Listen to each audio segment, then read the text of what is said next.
អ្នកខាងមុខជាណាឆាប់ប្រាប់ឈ្មោះយើងភ្លាមមកខ្ញុំគឺលីពូសំអាងលើសេះនឹងទន្សាយក្រហមលំពេងមេឃារបស់ខ្ញុំស្ដេចត្រាញ់ទាំង18នាក់គឺគ្មានន័យចំពោះខ្ញុំនោះទេមិនបាច់100នាក់ទេខ្ញុំម្នាក់ឯងក៏បានគេឈ្មោះលោកមេតបលីពូខ្ញុំល្បីជាយូរមកហើយគេតែងថាលីពូក្នុងវងមនុស្សដូចទន្សាយក្នុងវងសេះរួមទាំងលំពេងខ្វែងមេឃារបស់លោកមេតបអាចទុកថាលើលោកគ្មានគូប្រៀបតែម្ដងគន់អ៊ីចាំងហ្វីនិងចៅអ៊ីសេចក្តីក្លាហានពួកគេមិនចាញ់លោកមេតបទេខ្លាចស្អីទៅខ្ញុំមានសេះទន្សាយក្រហមលំពេងមេឃាខ្ញុំមិនខ្លាចទេខ្ញុំម្នាក់ឯងក៏បានលីពូក្នុងចំណោមមនុស្សសេះទន្សាយក្រហមក្នុងវងទន្សាយ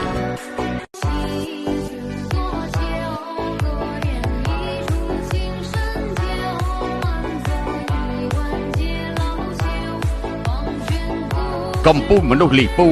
កម្ពុជាសេះទន្សាយក្រហមនេះគឺជាពាក្យត្រឹមត្រូវរួមទាំងលំពេងខ្វែងមេឃានៅក្នុងដៃលោកអាចទុកថាលើលោកគ្មានគូប្រៀប